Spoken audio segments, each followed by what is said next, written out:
I'm sitting up here just talking myself off and had not hit the live button yet. Oh, I need to pull it together today. What's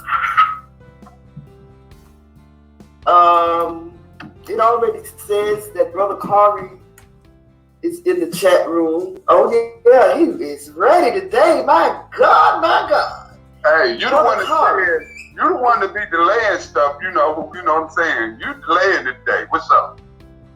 You got the brothers. Hey, you got the brothers ready. Brothers ready to talk to you. Look, I think I woke up too early. Oh, okay. Okay, you did say good morning kind of early today. Yeah, but apart from that, my computer is acting crazy. It was. I think I'm straight now. Okay. Shouts out to the Facebook user that just stepped into the room. I can't tell who you are because I'm not on Facebook. So if you would kindly give us all your name or either allow StreamYard to display your name. There's a link up there where you can click on and it'll allow StreamYard to display your name. Ricky, are you in the Facebook group or are you on YouTube? I'm on the Facebook group too, but I'm on YouTube right now. Oh. But someone I was looking at it through YouTube, but I'm streaming through. Shout out to the Facebook user. Let us know who you are because we can't see your name. You have to allow StreamYard to display your name. So, that's Nicole. Hey, Tay, click the link and come on, girl. Click the link and come on up and holler at your family. Come on, Tay. Come on. I know you're at work. Just give a shout out. Come on up and introduce yourself. Give a shout out. Myself to you. You have to use the Google Chrome. It says click here. It says click here, and then it'll go down to another spot. Say continue. Hit the continue, and then type your name or put it all. Type your name in, and then continue again. But you can turn off the video. You don't have to open your camera. You can keep your camera closed, as you can see. Oh, okay. She's busy. She can't speak right now. Well, anytime you want to come up on the platform and shoot the facts with us, you are quite welcome. Anytime. I think my brother's gonna abandon us, yo. No, they're coming back. They was just, waiting on you to come up. You might need to send them something else real quick. They done went on Moshe platform. They are all over there. Oh, okay. I'm just saying, I don't know for sure. I'm just saying, speculating. But it's all good. Don't work too hard, Mr. Tay, my sister. Right. Don't work too hard. I was going to try to talk about parenting today. I wanted to hit on parenting. Let's talk about it. Because, Brother Moshe did a live last night, and he proposed a question on whether we thought if 18-year-old is too young to be kicked out of your parents' house. So this is good. Do I think that? No, Brother Moshe did a video. No, he asked the question. Yeah, he proposed that question. Okay. I'm gonna answer. This is how I would like to answer. Okay. And I'm gonna base it off me. Okay. I'm gonna base it off me. Okay. And I remember growing up through school and doing all of this thing, and I had a lot of influential people in my life, to help kind of guide me right from wrong, telling me that, this is what you should do. How you got to look at people, how you got to do. Respect goes along with all of that. Inside the house, mom was teaching me and spanking my butt all at the same time for wrongdoing, letting me know there was some consequences to my actions. Think before you do stuff. Right.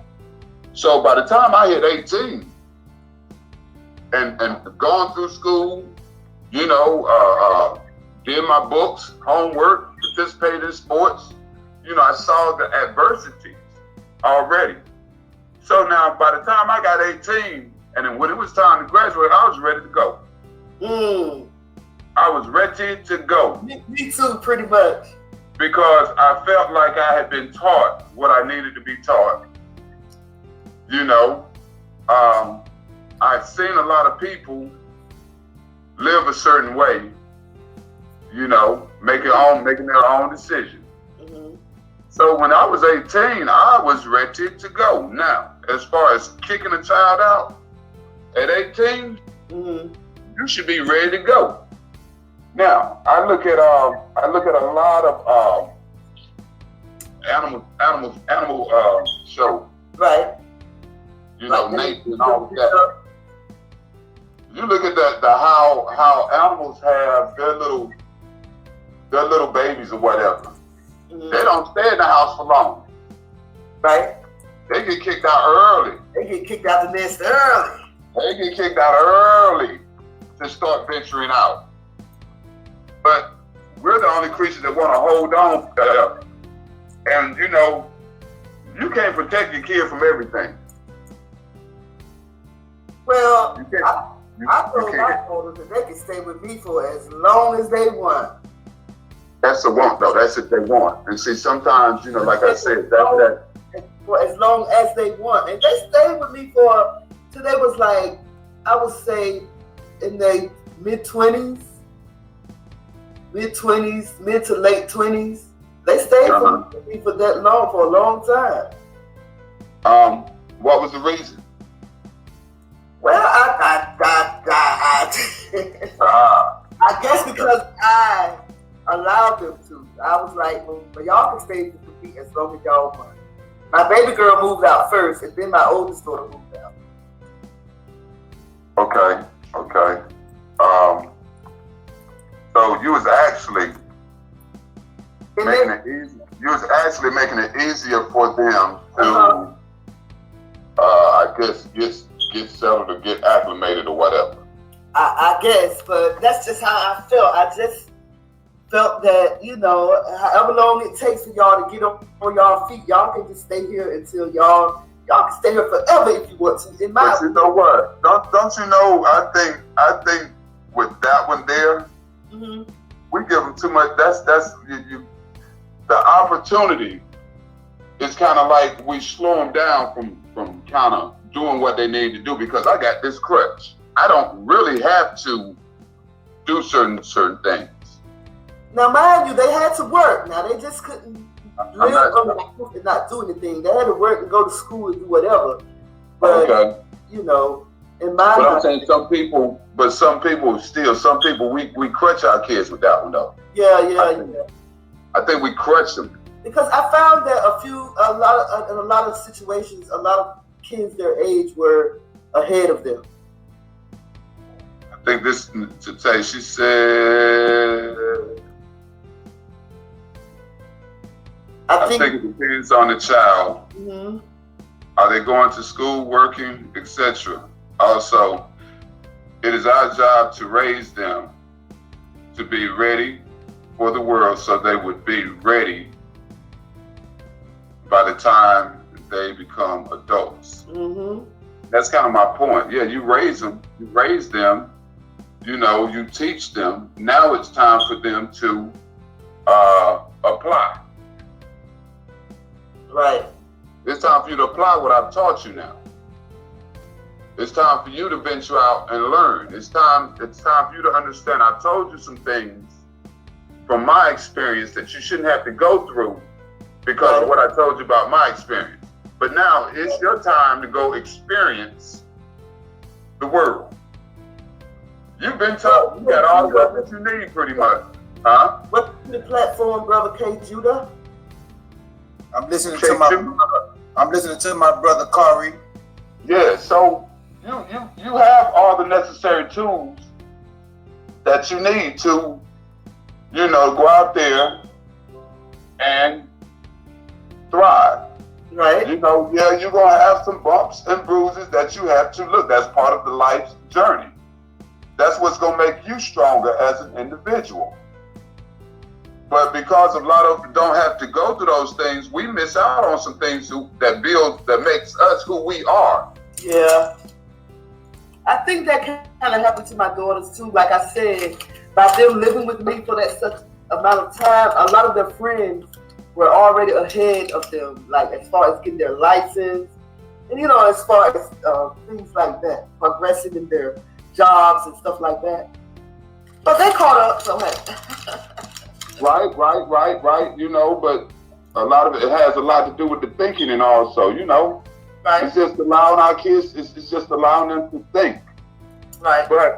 But today, like I said, you know, like today, the parenting is really, we're missing with the younger generation that's come up after us, because I'm looking at all the killing, the unnecessary killing that we do amongst ourselves. I look at the rudeness of our kids and stuff. Don't nobody care about anything. Yeah. Life or death does not matter to them, seem like it. They have no value in life. It's all about proving something. It's all about proving something to my friends, or I gotta look good for them.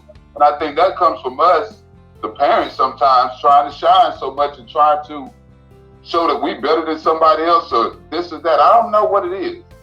But we have stopped teaching our kids and we have stopped disciplining our kids old school way. Welcome to the platform. Welcome to KJudah, my brother Khari, shalom, sister Bee's, shalom, brother KJudah. We kind of talking about what you touched on last night in your video about should black parents kick their 18-year-old, well, parents period, kick their 18-year-old children out of the house. And back to Facebook user, what is it, Ricky? Tote Nicole? Tite Nicole. She said, I lost my mother at 16 and my father 10 years later. So what happens if something happens to you? Are they going to be able to survive without you? That's the whole question. That's a great question. That's why I said you have to have it takes a tribe. It takes a village to raise a child. That's right. We had that. You couldn't walk down the street without somebody that knew your mom saying, you better stop that, because I know your mom does not allow that. Yep, and they were allowed to whoop your tail if they saw you. Girl, that was the next sentence. Mm-hmm. And then they were so tough with it. Then they were gonna call your mama and tell them. Take you home to your mama and tell it. And then I whooped. Yes, I did. I told her put up for such and such and such and such. And guess what your mama said? Mm-hmm. Oh, I'm glad you did. Now come on in here, because I'm getting ready to get you now. Yep. Yep. That's how it was in my parents' time when they was young. They used to get tattled at school and whipped in the home. Yeah, but right now we're so overprotective. We're so overprotective. You into my child. He can't do no wrong. And you know your kid in the house, he does wrong all the time. You know it. You know what I think it is? You know what I think it is? The grandmothers became younger. The grandmothers became younger. True, because they're having kids quicker. Because when we was growing up, you're right. When we was growing up, we didn't see our grandma in the club. These kids see their grandma. Hey, you guys, hold on for a minute. I gotta step off for a minute. Okay. Yeah. You made it worse. You got grandmothers, twerking. You got some grandpas still sagging and wearing urban style clothes instead of dressing like they dressing their age. Yes. Social media has damaged our people mentally. Yes. I've seen so much abominations on Facebook, because I got a Facebook account, but I go on there like once a week or every other week. Because once I see something that vexes me, I unfollow the person or I'll snooze them for 30 days. Mm-hmm. And these so-called Israelites on here, man, they be posting all kind of crazy stuff. Post scriptures on, share some truth.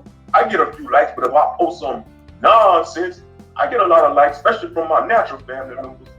Hey, it's so weird about Facebook. You have people on there, they will, if you post some positive, something scriptural, something like that, you won't get no likes. But you post Cardi B shaking her butt or something like that, man, your joint might go viral. Mm-hmm. I look at it like this. You always say black parents say we gotta raise our kids. Raise them with what? We gotta instill in them, instill what in them? We gotta discipline them what? So the point I'm making is that we always saying we gotta raise them this way. We gotta instill this in them. And look, man, you want your kid life to be easy? Grab that Bible and raise your child the way God said you should raise your child up. And when they get older, they will not depart from it. And that's point blank period.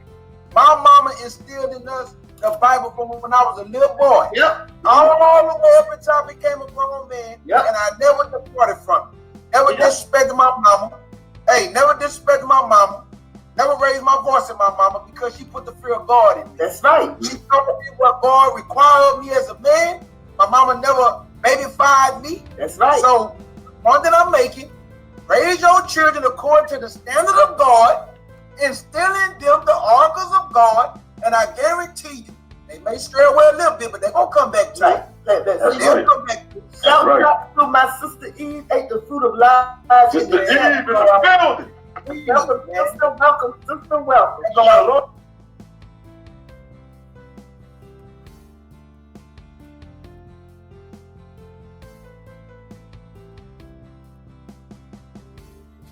Hey, this is BeeSparrow from BuzzTweet Radio. Do me a favor, show your support. Go to Spreaker.com, search for my show, BuzzTweet Radio with 3 Z's, and hit that like button. Hit the like button on Facebook. Hit the like button on YouTube. Comment, share, like, support. It's your girl, BeeSparrow. Holla if you hear me.